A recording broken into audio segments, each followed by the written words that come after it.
Hello, everyone. Welcome to episode 12 of The Companion to the Companion. We will be discussing an incredibly special show today to a lot of people. Maybe some people don't like it. Those people are crazy. But it's 12/30/93, the Cumberland County Civic Center. Sam, welcome. Thank you for joining me. Welcome. Yeah, What's I'm the happy word? to be here, and I'm happy to discuss this show, this fabulous show in my home state and venue that I've actually seen the band in, which a lot of these so far have not been that. So there's a connection for me. I saw them in 2016, one of my very few 3.0 shows. It was widely regarded as one of the worst shows of the tour, Mm-hmm. but I had a great time. I always have a great time when I go to shows now. Yeah. It doesn't matter. I had a spectacular time, and it's like a 10,000 seat, 9,000 seat indoor hockey shed. It's really steep. It's really hot, but I had a great time, and it was not as good as this show, sadly. So hockey shed, meaning it doesn't have much personality, not necessarily created for music. Um, It's cute. I mean, it's Portland, Maine's a really fun town, and it is right downtown, so you can like stay in a hotel and walk there. You can stay in one of 30 hotels and walk there. yeah, It's right by the old port. It's a really nice part of town. that's cool. And like I went and saw Ice Capades. No, it was Cirque du Soleil on ice with my kids there recently. Like you go there for things. It's cool and it's old, which I like. Right. It's got that 70s vibe. Nothing fancy about it. Sure. And this night of this show seems relatively ominous with, they did the whole aquarium setup for this tour, but supposedly there was a monstrous snowstorm the night before, Right. and it was, 4 degrees outside at showtime. So they really delivered, I think, for everyone that had to get there in the snow and had to freeze. Yeah. Yeah, I remember kind of originally reading stories about this show, and that was part of it was that there was a huge line and you had to wait outside for a really long time because they had something was going on inside and there was a delay in letting everybody in. So everybody was waiting out in the cold and they were freezing and Ugh. which gets addressed Yeah. later in the Colonel Forbins. But yeah, I mean, those type of experiences really lend to a show, and not necessarily are better or worse, but I guess the sort of mythology of it in your brain when there are eventful things that happen before or afterwards, they get sort of attached to the show. So I think probably for a lot of people there, like As I much trekked as it the all the show, way to yeah. this. Yeah, I trekked it all the way here in this crazy weather. I risked my life to get here, and then I had to freeze, and then I got in, and then it was like burning hot, and like it all contributes. But beyond all that, I think Yeah. they really delivered on the music.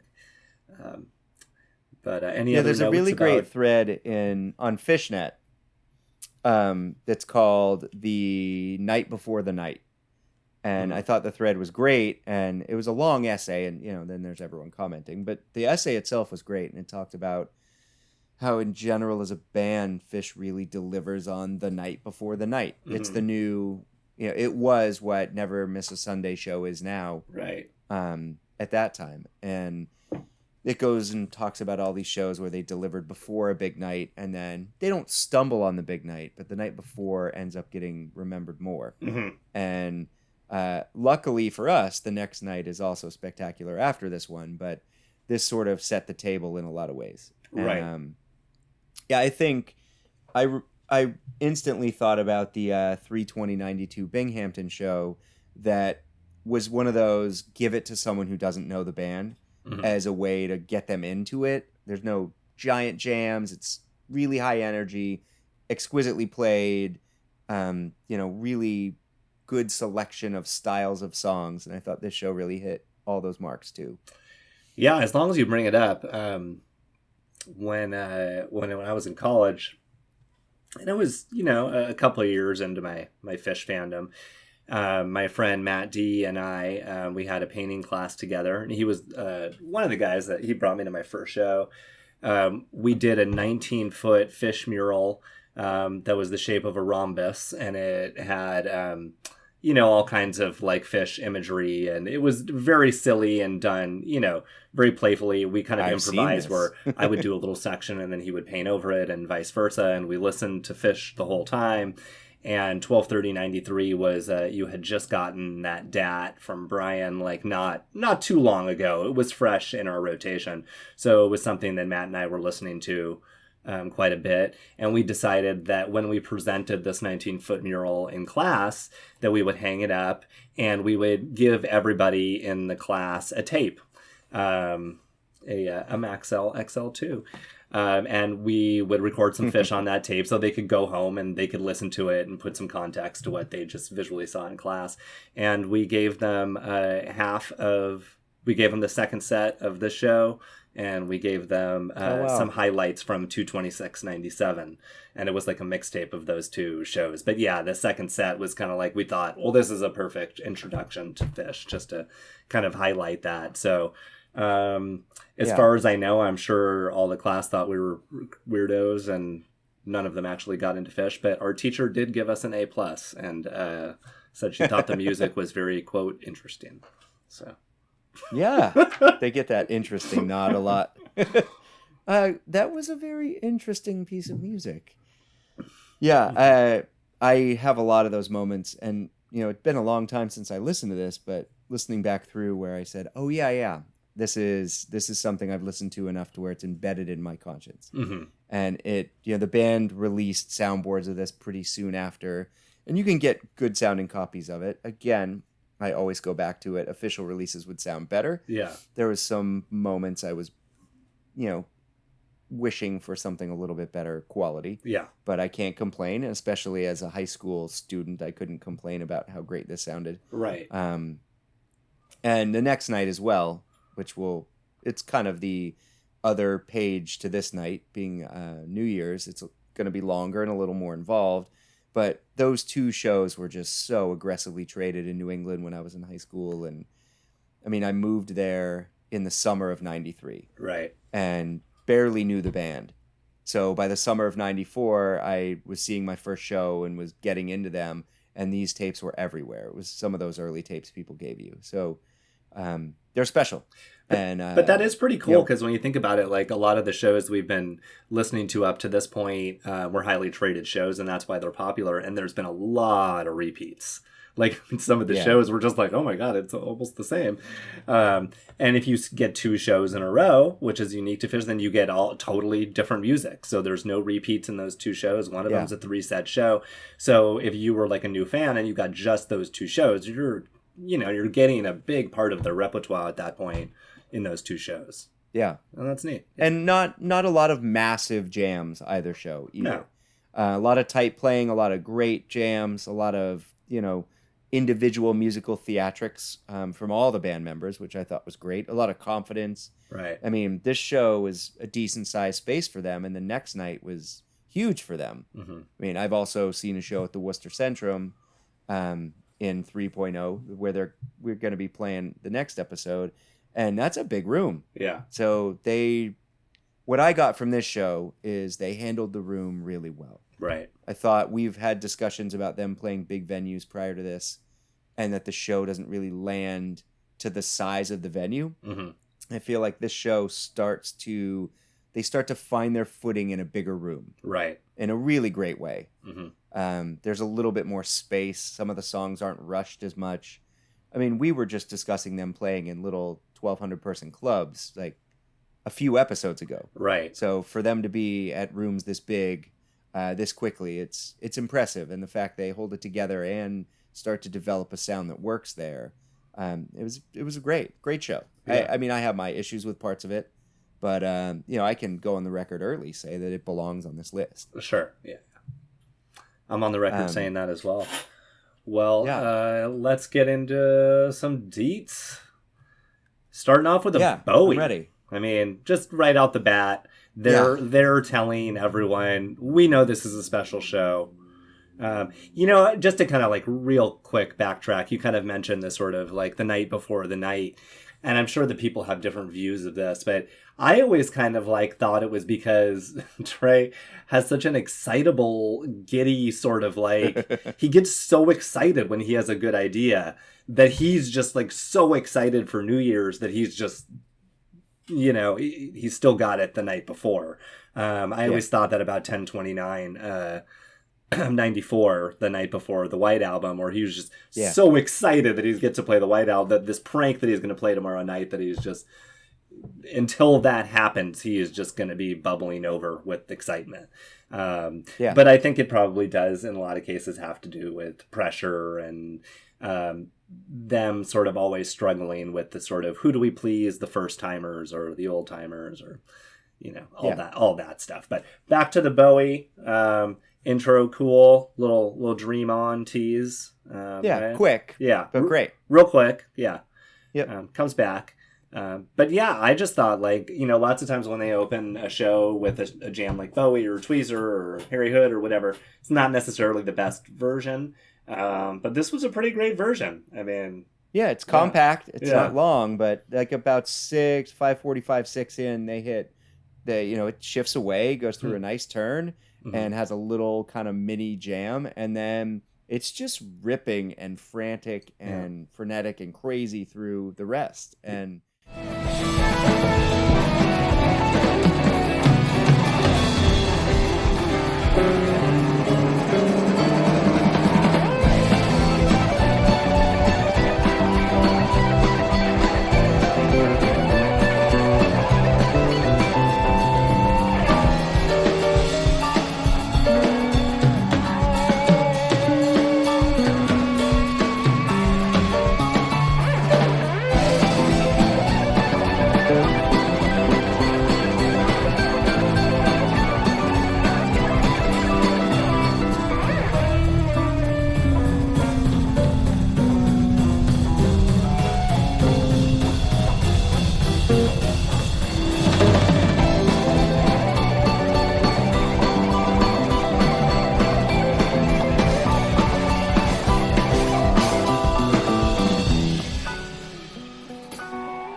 great. I mean, I would imagine having been in the freezing cold, coming in, sitting there, like waiting for the lights to go down. This is balls to the wall opening. This is great, and I would have felt it. And I feel like this show does a lot of it ups and downs a lot. There's big chaotic moments. There's some nice, calm, quieter moments. There's a lot of technical precision.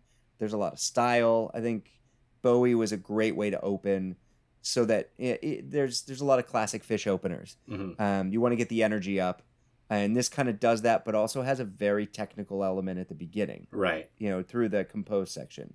So I think it set the table in a great way, and it freed them up. But I having listened to this, when you're younger, you don't know it, but as you really get into them and you go back to some shows and you listen to this, you're like, a Bowie opener, this is rare. I need to make sure to listen to this as I'm going through the show. So it was, I was reminded of how great it was. And, and they definitely, when the Dream On kind of theme comes back later in the Bowie, again, like a lot of it times in this period, just perfectly interjected into the jam, like lots of times when they do it these days, it's kind of like, look, I'm going to do something tongue-in-cheek, and it doesn't necessarily fit. It's a little bit awkward. Maybe it's a half beat off or something.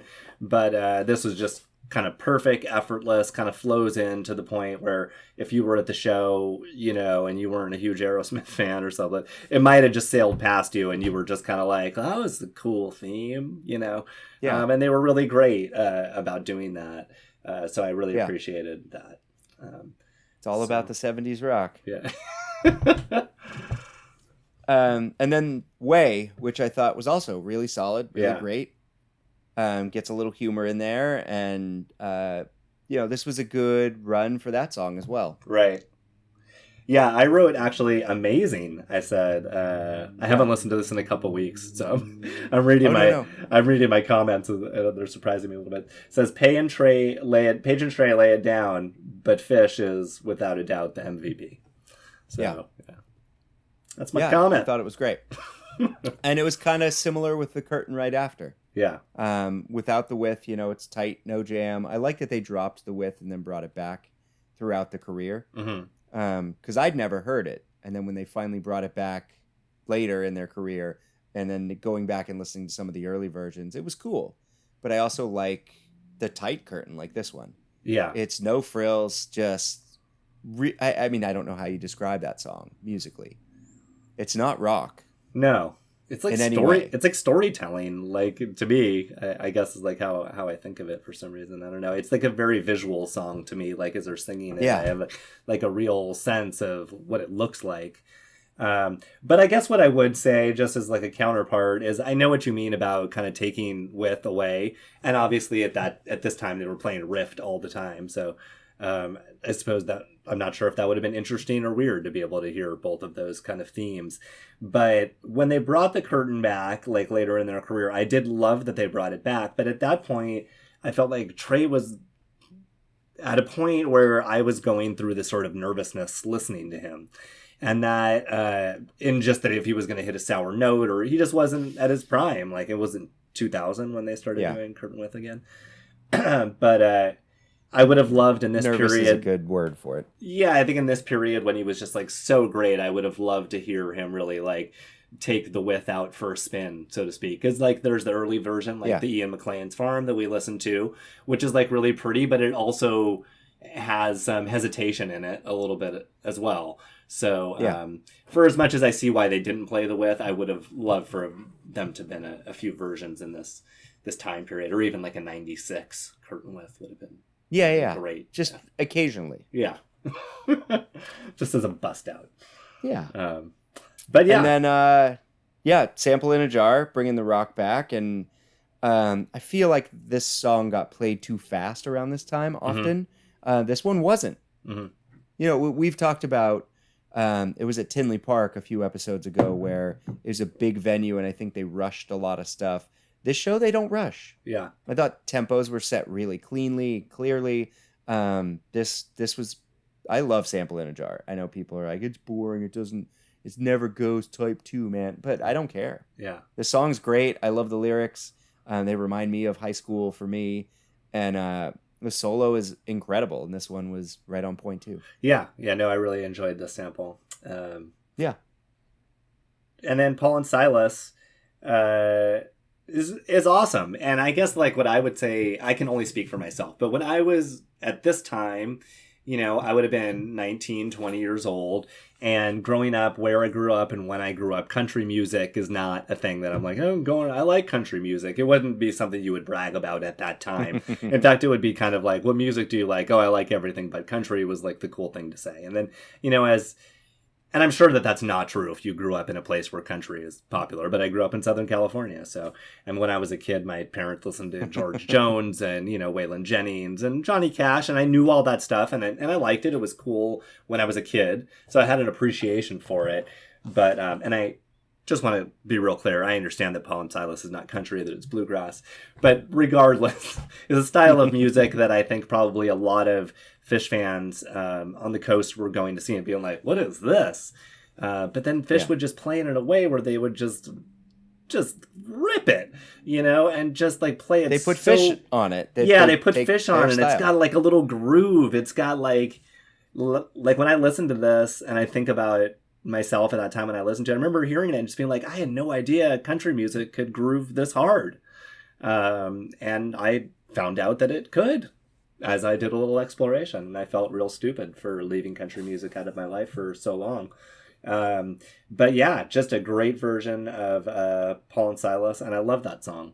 So kudos. And then right before I let you talk here, I just want to say, at this point in the show, we have a Bowie Way curtain sample Paul and Silas. The variety of styles, again, being played at this point is just jaw-dropping. I mean, like if I were a music executive and I'm watching this band play, just like, what do you think? Like, what is this band and what can they not do? They can do everything. And that sort of sets the stage for what they're about to do in the next song. Sam, did you have anything to say about Paul and Silas? I'm sorry. The only thing really was I loved how dynamically silent it got. Yes. Like when it dropped at the beginning of Trey's solo to just nothing. Mm-hmm. I always find a band in a big room going to total silence. Like as a audience member, you're kind of standing there and you feel a little uncomfortable. Yeah. Like you're suddenly looking around and you hear the people around you talking and it feels really creepy and joyous too. And I thought that was great.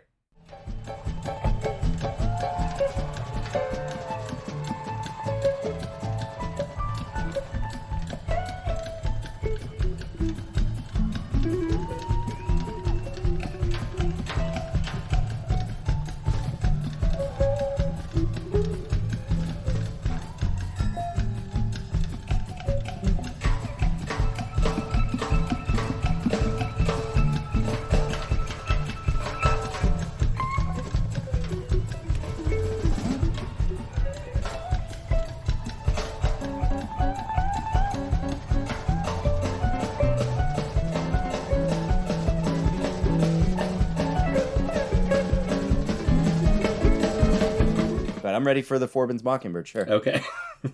I got a hot take on this one. Oh, you do? Okay, cool.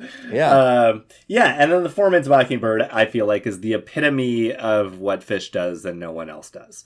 So I feel like like it or hate it, I mean, it's crazy stuff. There are times when I listen to Forbin and I love it. There are times that I listen to Forbin and I'm like, what is this? But yeah, just in juxtaposition to everything that came before it, really just an incredibly fishy patch to start this show off. But Sam, talk to us about the Forbin Mockingbird. Yeah. Well, I just wrote at some point when there's that vibration meditation that breaks into the waves and riding pieces of the amphitheater around, that I just wrote in big letters, "Who does this?" exclamation point. Yeah. Because what is this? This isn't rock music. It's not what people expect to go when you're going to a concert and you're going to see something. This is not it. Yeah. And it's a total immersive, grab every single audience member and take them on a journey moment. Yeah. And I think, that I have some issues with this Mockingbird. Technically, I mean, I'm so obsessed with that song and it's so goddamn hard to play. Yeah. I think that's why they don't play this as much, as Mockingbird is just really hard. Yeah. And really, I think it takes a lot of dexterity, piano, guitar dexterity, especially. I love the bass solos in it. I think it's fabulous. And I think this one had, there were some issues. Yeah. But the Forbins through the song or through the story was fantastic. Yeah. And I sometimes the Trey stories rub me the wrong way. This one was perfect. Yeah. It was really immersive. One of my favorites. The floor sort of starting to move up and down a little bit like that. Waves. There's sort of little waves going on now underneath your feet. Little waves. And as you stand there, you feel these waves sort of slowing down still and getting bigger and bigger until they're bigger waves. And the plywood is sort of giving way into a liquid form. And you're kind of going up and down on a wave and down. And you go up on a wave and down on a wave. And up on a wave down, and they're still getting bigger still. And as you're standing there, underneath each of your feet, pieces of the plywood are breaking away, and they're turning into sort of these ovular pieces of wood. And you're standing and floating on these things now. And now you're standing on, you feel like they're turning into these little surfboards, and you're floating on top of these waves, and from the water underneath the hockey rink, and they get bigger and bigger and bigger. And as you feel like standing yourself, we all feel ourselves standing on these waves, and we realize we kind of have to hang on to the board now, because as you look around, you realize that the walls have kind of given way as you concentrate on this, and you're now floating out in the middle of the ocean. Yeah, and I remembered hearing it before, but it felt new again. Yeah. And I was there. Like, you instantly are transported there. I think both as a listener, but also as a fan being at the show, I'm sure it was very special. Yeah, you just think in terms of, I remember when I was in art school and I had a teacher kind of talking to me about the importance of like visual language, to be able to kind of like explain something in a way that you can see it. And it's not easy for everybody to do, but goddamn if Trey is fucking phenomenal at this quality. I mean, when he describes like the planks of the hockey arena breaking off and you're like, that's your little boat and you're floating in the ocean. I mean, yeah, I don't want to gush. I but question how that much is just is brilliant. improvised. Yeah. How much is improvised on the spot? I don't care. And how much of it? Yeah, brilliant either way. Yeah. You have to have some idea. And at this point, they wrote set lists. So you got to think, sitting backstage or during sound check, during the day, I have a set list. This is what I'm going to do. We know that I have to tell the story. Let me try and grasp onto something. Right. Some cultural element of life that's going on. Something about this arena, the amphitheater, something about something that's, around us in the world. Right. And, but beyond that, it feels improvised. It feels like, in the same way as the music, it's feeding off the audience. And that's, I mean, the copy I listened to is a matrix of an audience mixed with the soundboard. Mm-hmm. So I really enjoyed being able to hear audience members talking and oohing and awing a little bit. And in this song, it's very interactive in the room. You can feel it, and it's very cool. Yeah, and then this does have the section where he kind of says, like, I can't remember exactly what he says, but he says it's so cold. There's like or what did he say something like, because the room was like so hot? Like, once they were in there, he's like, there's a cool breeze, and everybody's like, oh. Yeah, it's bad ventilation in there still. That's very funny. So yeah, great moment that kind of is the exclamation point up to that point, I think. Yeah. Okay, what's next? Rift. Rift. Which, again, dropping the width off the curtain, that would make sense. Yeah. And I love riffs at this time, and I just wrote very near perfection. Yeah, it was it's great. Really good tempo. Everything played well. Nothing over, off the charts, but great. And then finally into the first song that gets discussed, the first song that is on the jam charts, and the first kind of bigger jam since Bowie of the show, which is the Bathtub Gin. Yeah. Which I wasn't sure. I didn't remember this one at all. Well, let me cut you off real quick, because when we had this originally, you were a much more elevated Phish fan than I, and I was still kind of like figuring out big jams. I don't think my big brain had completely figured out how to process big jams, and I just thought this Bathtub Gin was the cat's pajamas. And I remember listening to it just being like, this is my favorite Bathtub Gin. And I told you and Ryan, and both of you guys just like looked at me with scorn and kind of rolled your eyes and were just like, yeah, it's pretty good. No, it's fabulous. I loved it. And what I loved it in the context of the show, and I loved it in the context of what we've been, working on through this podcast, in that it's the first of, it's starting to break into the bigger room groove. Yeah. And they're understanding how the bigger room works. And I thought this was a beautiful way to do that. Yeah. And I thought some of that, the summer 93, the August 93 kind of quirkiness kicks in early. But then, 7 minutes or so, they have a tight little jam. And then from 9 o'clock on, or 9 minutes on, it was fabulous. I thought it was great. And they touch on a lot of themes. Nothing gets boring. Right. Nothing is, overplayed. It's great. I could see why, it's a bigger thing to discuss. But I would say most 20-plus minute jams could shave off half of them and be just as good.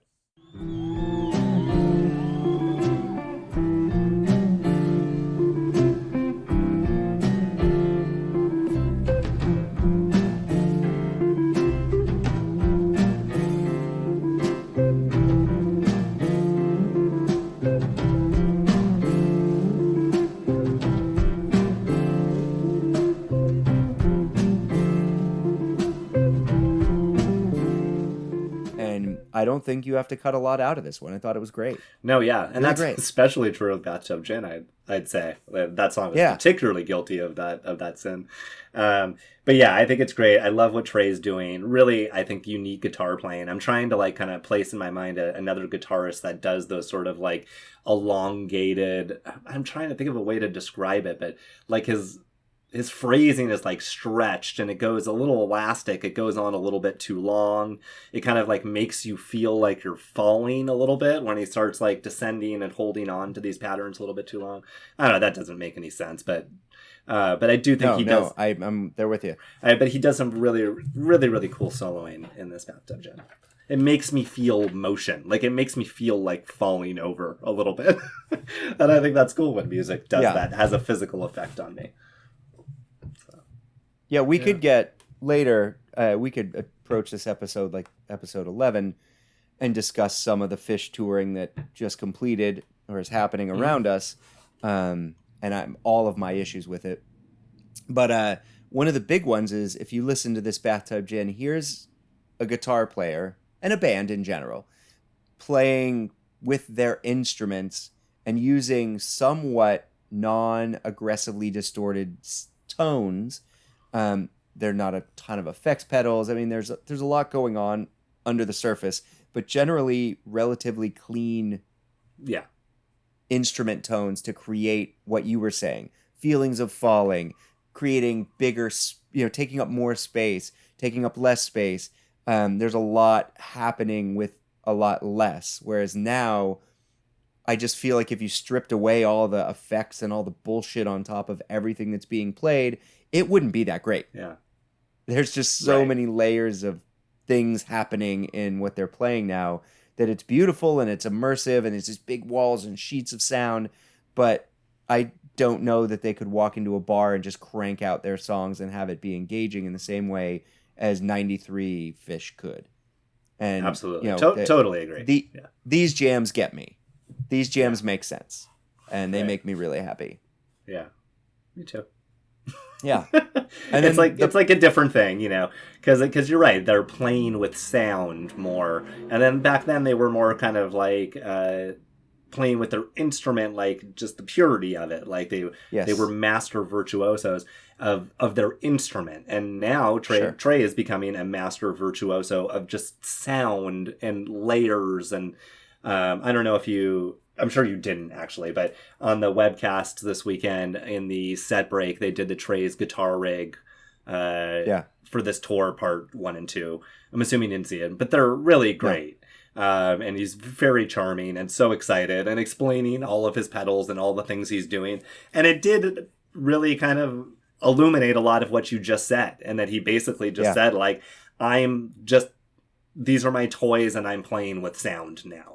Like, he's not, that's what he's concerned with and that's what he's doing. And so I'm just going to take it at face value and appreciate it for what it is. But you're right. I am not, I am personally not getting the joy and the sort of elation and the rocket ship to space with these new jams that I get with these old ones. But, they can roll into these big, barreling, earthy, throbbing, monstrous things that are gorgeous to behold. And I'm sure with, the light show being what it is now, being there, it is just majestic and incredible. Yeah, it is. And I'm not denying its power or that these are still 4 men playing together and trying to, dig new ground in a really creative way. I just, if I had my druthers, I would still go see 93 Phish every night. Well, someone made a point that I think this Bathtub Gin is a good illustration of, that these new jams, everything goes sideways. Where like in the old days, it was all up, where they're just sort of like slowly building these layers and they're building up to a big giant peak. And these new jams, the peaks could be anywhere. And it's just like, there'll be a little peak here and then it goes sideways and it goes sideways and it goes sideways. And after I read that, when I'm watching these big jams, and I've watched a whole bunch of them over the past few weeks, I definitely see what he means, because it's kind of like, I don't necessarily expect the big peak to be at the end of the jam. Oftentimes it's ambient space where it's kind of fading out or trade noodling or somebody's doing something interesting, and then it kind of like morphs into something else. But back in the old days, you kind of, even with big jams, you expected the peak to be at the end. Like maybe once we got to 97, 98, there'd be like a little space or a little pretty jam from Trey post peak. Sure. And that was cool. But up to that point, it was kind of like, it was straight up the mountain. But they don't do that so much anymore, even with a split or a possum or anything, so it's just different. Yeah. I like that they're changing it up. I just also like that we can go back and listen. Toads. And then perfect closer with the Freebird. And I also wrote, what band does this on this? Yeah. Because the solo is so amazing. Like, maybe I was just in the right zone. Yeah. But, I mean, they get through just the singing through the Freebird verses and chorus, and then they hit the solo section, and it is something. It's something. It is a true solo.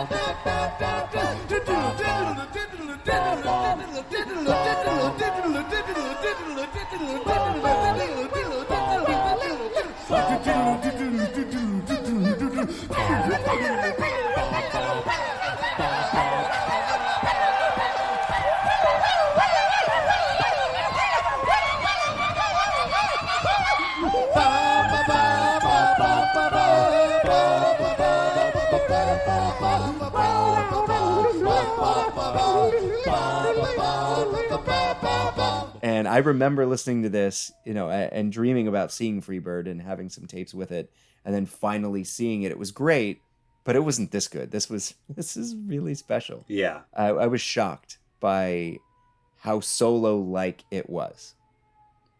It was incredible. I guess I didn't consciously think this is the Freebird. I kind of like them all for different reasons, and each one of them tends to have high parts or like great moments and some moments that are a little off key that make it kind of funny. But yeah, this was awesome, and I do remember with that mixtape we made for the class, I added the Freebird onto the end as if it was the encore.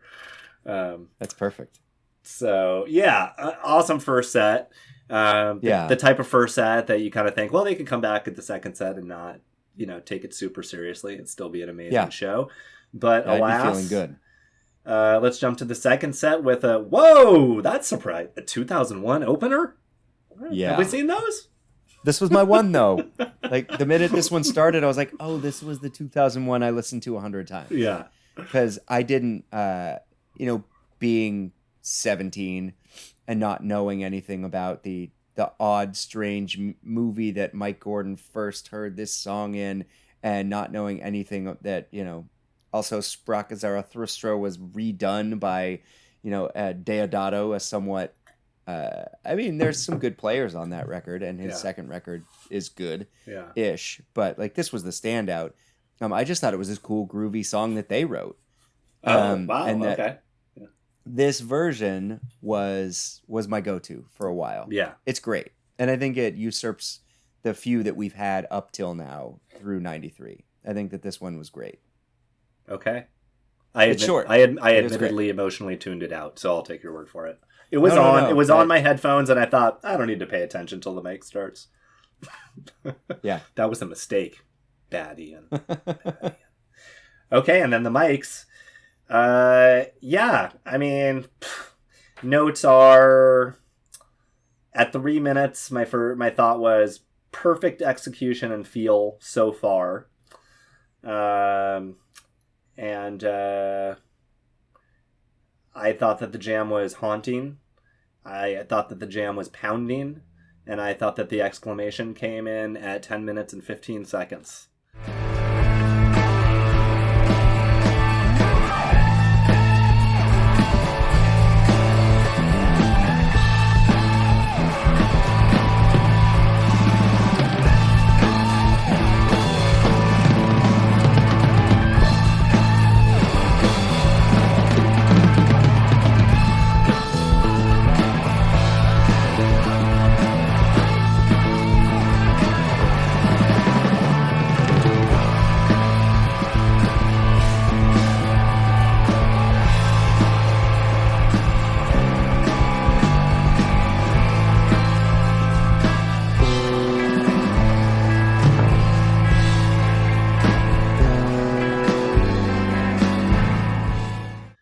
Yeah. per my notes, but I have listened to this Mike's a million times. I know it says it's like the birth of the simple jam, right? Isn't that? Yeah, I don't think that. that's really true, but yeah. I also don't.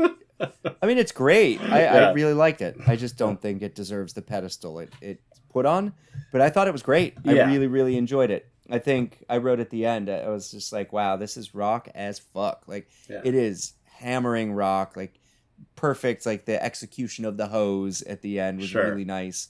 There is some, a major shift in it around 6 minutes. It's pretty.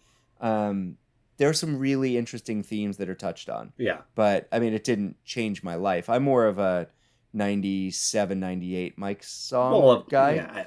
Yeah. I just like when it fell into a groove format. Yeah. Because then it would have very, these really interesting sort of groove-based jams. And then it could be huge and rock either at the end of the first jam or in the second one. But I also thought this one was great. And I get it. Right. Because we're kind of comparing this to mics that have come before it, right? It's kind of unfair to compare it to mics that come after it. Yes, that's very unfair. Yeah. I mean, yeah, like I think this is an amazing mics, and every time I listen to it, I feel lifted up. I feel my spirit is lifted up by listening to it. Do I think that it's New Year's 95? Like when I listen to the New Year's 95 mics, when I'm listening to it, I literally think I need to somehow contact every music fan in the world and make them listen to this, because how is this fucking good? Is it that? No, but it is something that's, I don't know. There is like even though it's like so pounding and so rocking, there's a joyfulness to it, a playfulness and a joyfulness to it, especially with that jam around 6 minutes. That's sort of like birth of the simple jam or whatever, is like a cool sort of like drop, and it shows the band to have a personality and sort of depth, and I just like it as a jam.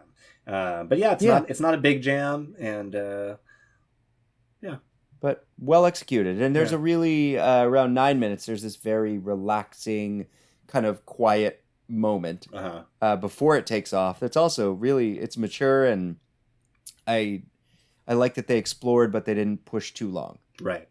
And I really enjoyed it. And the transition from this into the horse was gorgeous. Yes, it was. So well played. Yeah. And like, I think arrows are used constantly.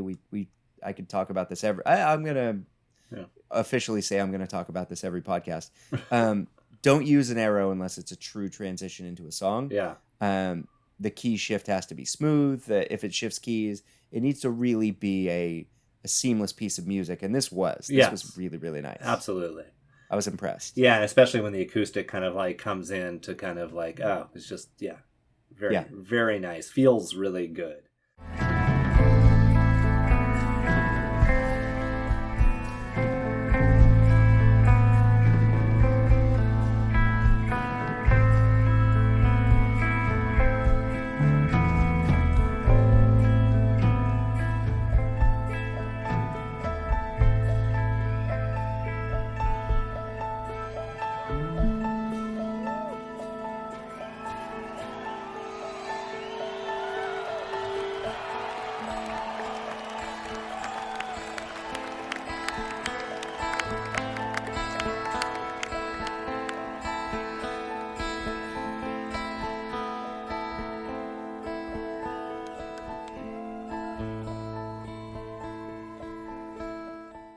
And I'm a giant Horse Silent fan. Every time I see it, it feels like it's one of those clink your beer, like, oh my God, we were like we are here experiencing this thing. This is like really nice. And it seems to be a celebratory piece of music. And I thought this one nailed it. It was perfect. Yeah, agreed. And then on to Punch You in the Eye. Should we have our Landlady Punch You in the Eye discussion? Oh, sure. Please. Because I'm ready. Yeah, go ahead. Can we ditch this song and just bring the landlady back? Yeah, that's fine with me. Yeah. Because that's where I'm at. But there are some arguments to be made that like the groove that they can get into Punch a little bit later in their career is pretty amazing. I agree. But the I love Landlady. I love it as an individual song. So yeah, fuck you, Punch You in the Eye. I don't like the haze. it's like the twist around the woos. I'm cool with that. Yeah. I like audience band stuff. I like silly rock and roll stuff. The Haze, I'm not a fan. And I appreciate the hey. Yeah. And I like that it ties Gamehenge in, and I'm sure there's all these weird backstories to it. Yeah. But for me, it's like, and I do really enjoy the groove at the beginning, and this one was great. Yeah. Like when they first start out the groove at the beginning, and it's a lot of the harmonics and really staccato. It's great. But I feel like we can find that in other Phish, and we can just nail a Santana-esque instrumental like The Landlady, and I'd be happy. Yeah, I agree with you. It'd be more like doing a jazz standard or whatever. It has a totally different feel to it. And for some reason, I'm really sensitive to punch you in the eye when it comes to like flubs. In that, like, there's something about the composition where I'm like, you made this song to show how badass you are in terms of composition, so nail it. And for some reason I'm very unforgiving with the sour notes and the off transitions and stuff. So, but this one was pretty good. Yeah, I thought it was great. It was played really, really well. Yeah. There's a flub at one point where Trey kind of loses it, but I remember just spending the whole time listening to it, thinking about The Landlady, and wondering. I understand that smashing a song into a song, and Phish did a lot of that early in their career, but this is one they could have pulled back apart. Yeah, I agree. If I'm not mistaken, there was a pretty nice transition into the McGrupp, wasn't there? Yeah. Great transitions in this set. Yeah. I think they really flowed through the set beautifully. And the McGrupp was great too. Yeah. Nothing crazy. Yeah. I thought it had a chance to go crazy, or at least be something. And then you kind of realize at the end when they jump into Weekapaw, that they were sandwiching. Right. And this is another thing where people talk about sandwiches, like Mike's groove sandwiches. Sure. The horse silent transition's nice, but at some point are you trying to just push through every single thing into every song so you can get to Weekapaw and say it was just one arrow all the way through? Right. I'm not sure. These are semantic conversations that take away from the greater, idea that this Weekapaw was fantastic, but still, that's why we're here. Right. That's an interesting point. I'm like actually like thinking about some of the Segway Fest, especially once we get to summer '94, and there's like a whole bunch of them. So yeah. Why don't we do Mike's horse silent Weekapaw? That'd be beautiful. Right. And you try and tie silent, like the Weekapaw never gets an arrow into. I shouldn't say never. Very rarely. The Mike's Weekapaw from the Gorge that we saw, that was a true arrow. Right. Because it was just one song into another. Right. But it rarely gets an arrow, so it ends up just starting from scratch like this one does. Right. Which was fun. Yeah. I liked it a lot. Yeah, this was an A+ Weekapaw. I thought it was fantastic. Huge energy. That vocal jam at the end was funny. Uh-huh. And really well done.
It was great. It was great. This was also, didn't we decide 93 was the year for Weekapaw? Every single one? They're pretty great. Yeah. It's like one of those, it's like Rebas and Weekapaws. There's a few where you're like, you can't find a bad version. Right. Yeah, I think this was a high point for that song. Yeah, it was very good. And Purple Rain next. Yeah. What do you think? It was Purple Rain. Do you like Purple Rain as a cover?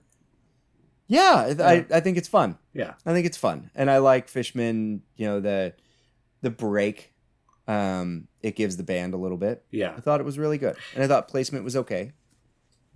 Yeah, I feel like the Fishman vehicles can vary a little bit. Like a Syd Barrett song is like, it has the full playful and then usually the ridiculous vacuum. And obviously Purple Rain has ridiculous vacuum, but then, and it has Phish's kind of ridiculous vocals, but it does have like an emotional sort of ballady build to it. So that's a little bit different than some of his other songs. And every now and then, like, I catch myself laughing at the beginning of a Purple Rain and then halfway through just being like really into it. Just and then for the rest of the day just being like Purple Rain. So I do feel like it is a successful cover for them. Like Sleeping Monkey kind of has that vibe too. Yeah. You're like, this is gonna be cheesy, but then it's great. Yeah. Like, humming that melody all day. Yeah. For sure. I think of them very similarly. And then the Slave. I'm gonna say short, sweet Slave.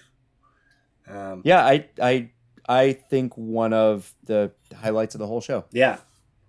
I love Slave in general. I'm glad they brought it back this year. And this one was stunning. Like, beautiful. There's so many. It's just the classic, build. Mm-hmm.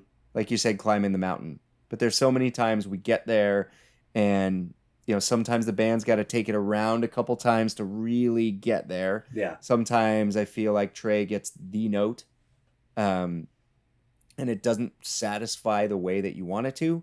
It's a little sloppy. It's a little off. I'm sure he feels this way a lot too. Yeah. And sometimes that will cause the band to have to go around the mountain a couple times to get there again. This one was just straight to the point and clean and perfect. It's true.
I was very impressed. And I think if Weekapaw went straight to the Slave, it would not have been as good. And the Purple Rain dropped in the middle works really well. Oh, yeah. To kind of cleanse the palette between two big peaks. Right. But this Slave was a giant exclamation point on the show. I thought it was... Yeah. I'd go home into 4-degree weather feeling good after that one. Yeah, and it really is impressive how much they can do in 10 minutes. I was kind of thinking about it as I was listening to this. Like, what makes a Slave great? Because I kind of think about... Well, as far as like a live Slave goes, the best, my peak experience with Slave was at the Gorge in 98. And I remember we like lie down on the lawn and you could like feel the vibration of the bass coming through the lawn. And we're looking at the stars. And in that moment, I was like, I want this to be as long as possible. Because that's like, because I want that moment to last as long as possible. And I think that like for a lot of people, Slave is kind of their happy place. And they're like, I just want it to go on and on. But this one, for some reason, like it had that feeling, but it just didn't have the time length. And one thing I noticed that I thought was really special about it, and that I think makes a big difference in Slaves, is at the quiet part, at that first little quiet part, Depending on like Mike does with his bass and what Trey's kind of doing, they're kind of setting the stage for the jam. And kind of like the beginning of Possum, if they let it go on a few extra seconds too long, I feel like it can set a really auspicious precedent for the rest of the Slave. And I feel like this one had a really special one. I remember kind of pointing that out or like thinking about that as I was listening to the jam. Is like right when it turned quiet, there was something about Mike's bass and that felt very medicinal. Yeah. That slow section at the beginning, I do like when they draw that out a little more. Yeah. But this was gorgeous, and Page stayed on piano, and there's a couple last few turns where I love when Trey starts to break his chords down to 2 or 3 note chords, and it gets really fluttery before he actually starts soloing. It's almost like a little kid that's holding onto this thing and is like, I can barely hold this thing anymore, guys. I can barely hold this. And this was really that. And when he actually opens those floodgates, there's times where it can be a little off kilter. Yeah. And this one was just perfect. And it left me wanting nothing, or if anything, for it to go on much, much longer. Right. But yeah, I was impressed. And to just tie it up right there, I thought was a good choice. I mean, they could keep going. They could get into, having another big closer of some kind. But they just pulled out and went straight to the encore, which we could talk through Rocky Top Good Times if we wanted, but I mean, it's what it is. I thought they were both great. Yeah. I love a Good Times, Bad Times encore. Mm-hmm. Can't get enough. I'd see that every day of the week and feel good. Yeah. They crush it. And this one was, high energy, perfect. Yeah. And again, just in terms of like song choices. Big fan of the end of the show. Yeah, me too. Big fan of the show in general. Rocky Top Good Times. I'm not going to go listen to it tomorrow again, but I liked it. Well, just to one-up you, I'm going to listen to it right after we record this. Going to do it.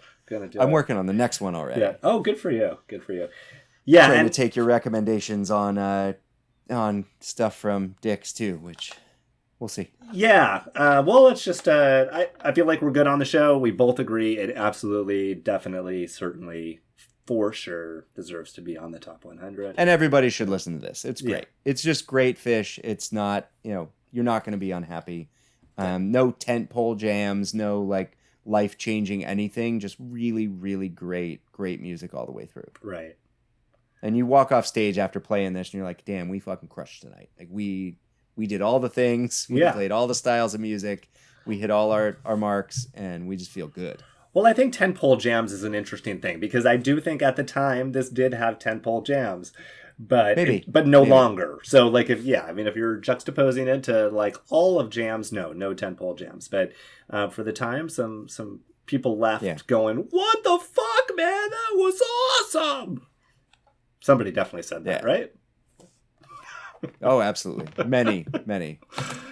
As far as the new stuff goes, I feel like the tour started off like really great. Then it kind of like had a little lull and then it kind of came back towards the end. I'm assuming you haven't listened to the Shoreline stuff yet. I cherry picked a few things here and there. And, it gets to what I was saying before. I think the band's trying hard to really enjoy themselves. I think they're having fun.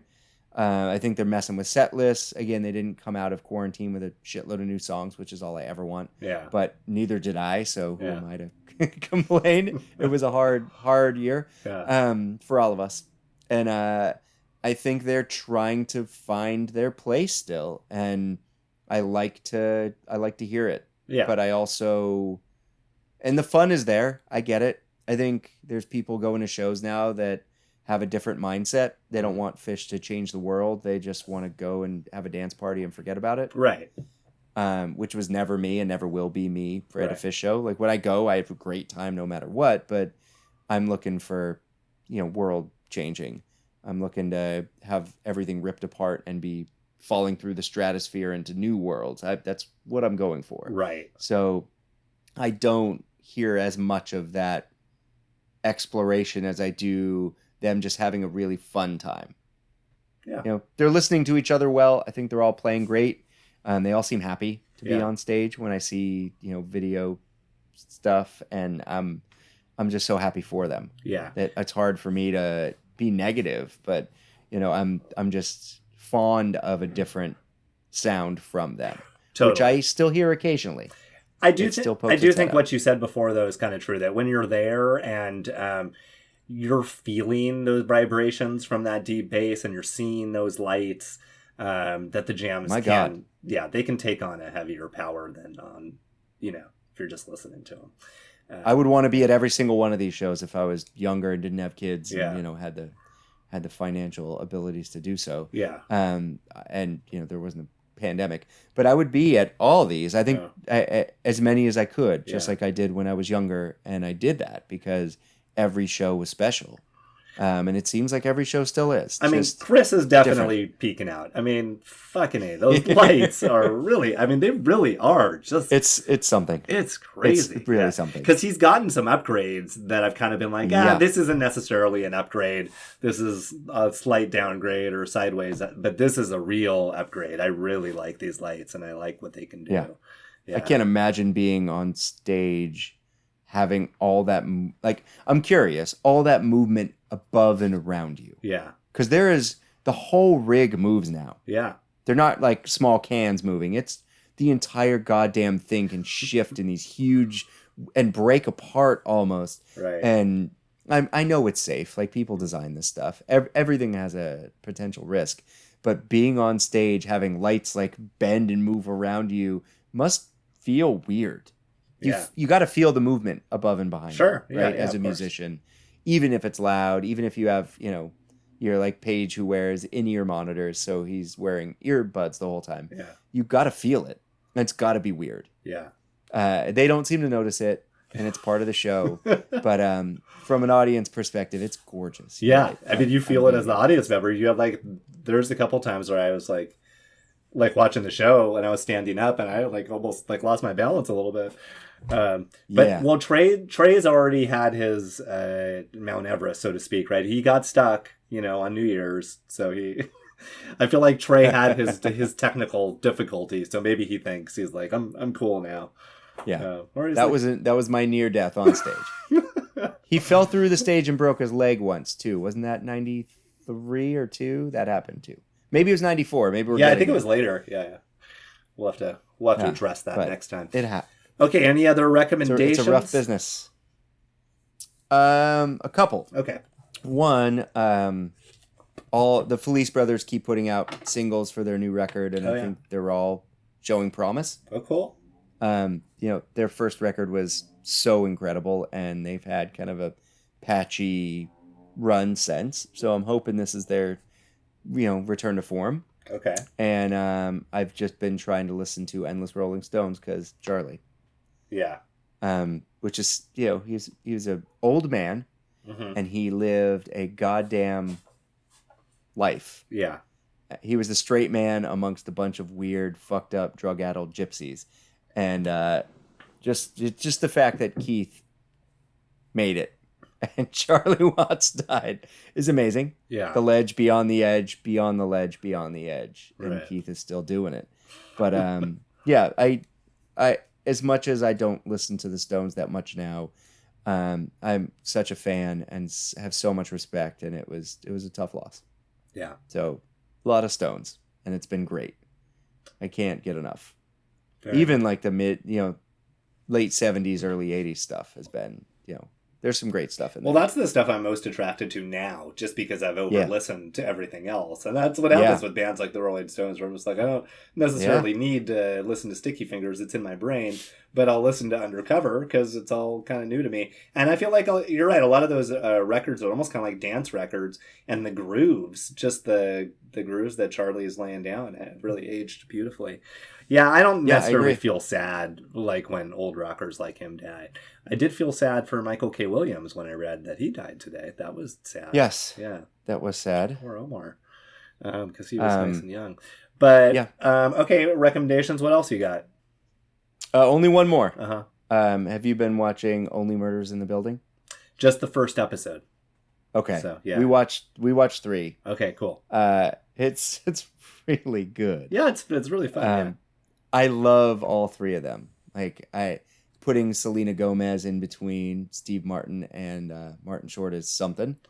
And, just from us recording these 12 episodes of this podcast in our little places across the country, and wishing I was together with you doing this and researching together, it has a podcast nostalgia that I love. Yeah. And I love how it pokes fun at the whole genre, because I listen to true crime podcasts occasionally. And, nice.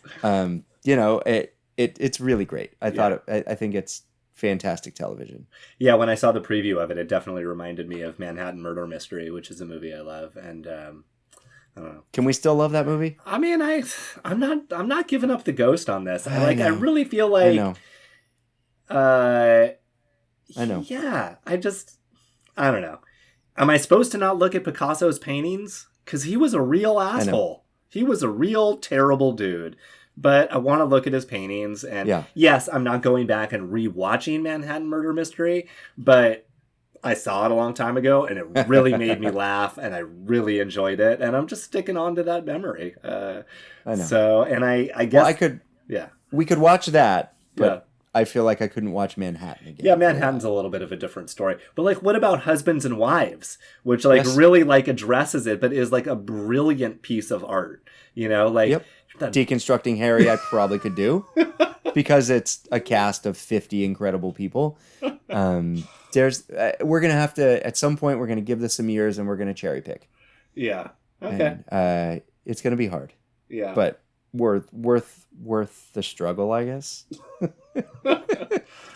Well, recommendations for me.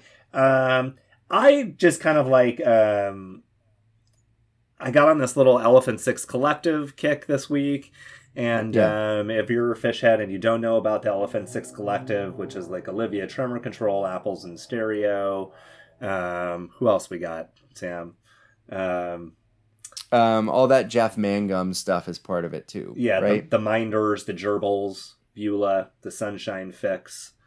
I really love Montreal, the Ladybug Transistor. Ladybug Transistor. Seek them out. Big fan. Yeah. Apples in Stereo is like one that like I love. They're very Beatlesy, very catchy, just super psychedelic production. And very rarely do I put on an Elephant Six Collective album and not love it. So I think if you haven't heard of them, check it out. And Dusk at Cubist Castle should be every single person who's into both, late 60s, early 70s rock and psychedelic music. You got to know that. Yeah. Like, it is, the production's awesome. It's so lo-fi and, tape sounding. And huge fan. They made a lot of great music. Okay, I'm just going to leave it at that then. Do I have any television or movie suggestions? Assuming, did we talk about Summer of Soul already? We probably did. Yeah. And I watched. It was fabulous. Yeah. No, I feel like we're making it through this strange time as best we can, and I've just been enjoying all the Phish as well. I think like you have. Yeah. We'll talk some details on new Phish next episode. Yeah, I'm really hoping everything continues smoothly through fall tour and no one's making any changes and we can cross some fingers here. But you're just threading a needle every day.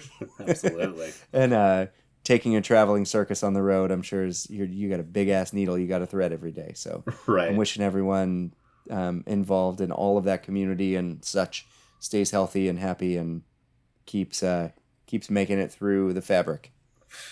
So classy, Sam. So classy. Hey, I'm just into sewing. That's my thing. Let's leave it there. All right, everyone. Take care. We'll talk to you soon. Yeah. We'll see you soon, everybody. Bye-bye.